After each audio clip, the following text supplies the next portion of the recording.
Ang pag-ibig ay sadyang ganyan,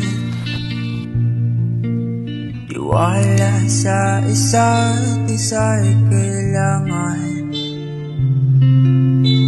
Dati mong pag-ibig wala akong pakialam, basta't mahal kita kailan pa man. Huwag kang mag-isip ng ano pa man, mga paliwanag mo'y di na kailangan. At kahit ano pa ang